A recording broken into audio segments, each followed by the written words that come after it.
जिसकी आपने चर्चा की है, ज्योतिष, वास्तु, सामुद्रिक विज्ञान, न्यूमरोलॉजी, कलर, बॉडी का स्ट्रक्चर, अंगोपांग, ये हमारे जीवन में प्रभाव नहीं डालते हैं, ये इंडिकेटर हैं, संकेतक हैं।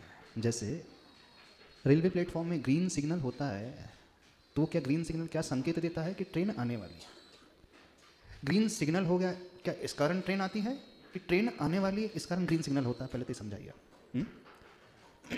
सिग्नल ग्रीन हो गया इस कारण ट्रेन आती है, ऐसा है, आ रही है, तो वह संकेत हमें उस ग्रीन सिग्नल से मिल जाता है। तो क्या ग्रीन सिग्नल उस ट्रेन में कोई प्रभाव डालता है? नहीं, प्रभाव नहीं डालता।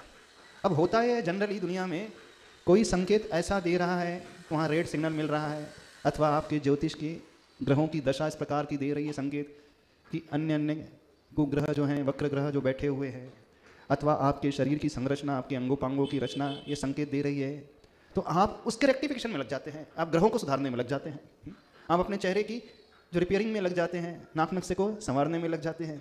तो होना क्या चाहिए? यदि संकेत हमें अशुभ मिल रहे हैं तो हमें ग्रहों को नहीं सुधारना है, हमें यह कार्य करना है कि यदि हमारे साथ कुछ भविष्य में अशुभ होने वाला है तो हम अपनी तैयारी मजबूती से पहले से कर लें। जैसे पता चल जाता है कि आक्रमण होने वाला है परदेश से, तो यहाँ क्या किया जाता है? अपनी रक्षा प्रणाली को मजबूत बनाया जाता है ताकि उसका सामना हम अच्छे से कर सकें। जीवन में भी बिल्कुल ऐसा ही होना चाहिए। यदि आपके ग्रहों की दशा ठीक नहीं है तो आपको क्या करना है? अशुभ कर्म का उदय का वह संकेत दे रहा है। अब अशुभ कर्म को हम शुभ कर्म में कैसे बदलें? उन कार्यों को करना चाहिए।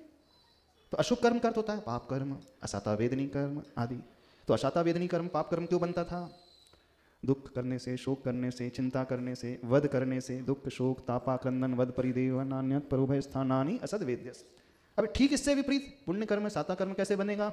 भूत वृत्तिन कंपादान सराक सेमादियो विछांति शौचमिति सतवेद्यस। अर्थात आप करुणा का भाव लाना सीखें, आप दया का परिणाम लाना सीखें, आप दान देना सीखें, आप वैयावृत्ति करना सीखें, आप जितने भी अच्छे कार्य होते हैं मन से, वचन से, काय से, उन कार्यों को करना सीखें, उनकी अनुमोदना करें और दूसरों को प्रेरित करें। जब इन अच्छे कार्य को किया जाएगा तो जो इंटरनल कारण हमारा अशुभ कर्म था उसकी इंटेंसिटी धीरे धीरे कम होने लगेगी और पुण्य कर्म की इंटेंसिटी बढ़ने लगेगी और नए सिरे से पुण्य कर्म का आना शुरू हो जाएगा। तो ये जो अच्छे कार्य किए जाते हैं वो अच्छे कार्य हम अपने आप को मजबूत करने की तैयारी के लिए कर रहे हैं, हम उस परिस्थिति को नहीं बदल रहे हैं। आप या यूं कहें दुनिया उससे लड़ने बैठ जाती है, जबकि होना चाहिए अपने आप को ऊपर उठाने की तैयारी। हाँ, अब आपने दूसरा प्रश्न किया वास्तु, है ना। अब देखें शास्त्रों में लिखा है कर्म का फल हमें किस प्रकार से मिलता है? द्रव्य क्षेत्र काल भाव निमित्त वशात कर्मण फल प्राप्ति इति उदय। द्रव्य क्षेत्र काल और भाव के वश से जो भी होता है, जो फल प्राप्त होता है वो कर्म का उदय कहलाता है। तो कर्म का फल हमें किस कारणों से मिलता है? मात्र हमारा जो पूर्व का बंधा हुआ कर्म है उसी से नहीं मिलता है। जो द्रव्य, द्रव्य से मतलब हम सत्ता में जो कर्म लेकर के आए हैं, जिसे दुनिया भाग्य कहती है, डेस्टिनी कहती है, हाथ की लकीर कहती है। तो जो हमारी कुंडली की दशा दिखा रही है, चेहरे की रेखाएं दिखा रही हैं, हाथ की रेखाएं दिखा रही हैं, ये हमारा द्रव्य है, यानी पूर्व में किया हुआ पाप कर्म, अशुभ कर्म। अब वो तो हो चुका, उससे हम ज़्यादा नहीं बदल सकते, वो हमारे हाथ में नहीं है। जो हम कर चुके हैं वो हमारे हाथ में नहीं है। अब वर्तमान में हमारे हाथ में क्या होता है उसे समझे। तो हमारे हाथ में वर्तमान का क्षेत्र हमारे हाथ में है, काल हमारे हाथ में, भाव हमारे हाथ में, 3 फैक्टर हमारे हाथ में। यदि हम इसमें कुछ करें तो वो फल जो मिल रहा था उसकी इंटेंशन घटा सकते हैं। अब उसमें एक क्षेत्र का वर्णन है। क्षेत्र का अर्थ है स्थान विशेष, क्षेत्र का अर्थ है जिस लैंड में आप रहते हैं, तो लैंड की एनर्जी है।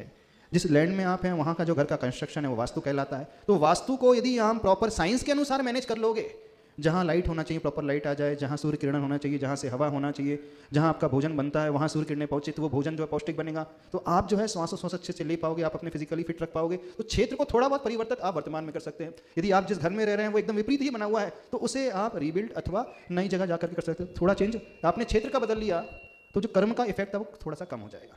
काल, अब किस काल में है? काल का भी है। अब वह काल आप मंदिर में बिताओगे तो वही अशुभ कर्म का इफेक्ट कम आएगा, और वही काल आपका दुकान में रहेगा तो वहाँ ज़्यादा मिलेगा, तो उससे आप बदलना शुरू करें। अर्थात अधिक समय, अधिक काल जो है अच्छे कार्यों में, अच्छी जगह व्यतीत करना शुरू करें। तीसरा फैक्टर जो भाव है, भावों को हम वर्तमान में अच्छा बना सकते हैं। तो अच्छे भाव कैसे बने? तो अच्छी संगति करें, अच्छे सत्साहित्य पढ़ें, स्वाध्याय करें, गुरुओं की सन्निधि में रहे, अच्छे कार्य करें, तो इनसे हमारे अच्छे भाव। तो वर्तमान के पुरुषार्थ में क्षेत्र काल और भाव है, तो उसे हम थोड़ा बदल देंगे तो नए सिरे से पुण्य कर्म का आश्रय होगा और पुराने पाप कर्म की इंटेंसिटी कम होगी, प्लस पुराने पाप कर्म का संक्रमण यानी परिवर्तन भी होता है।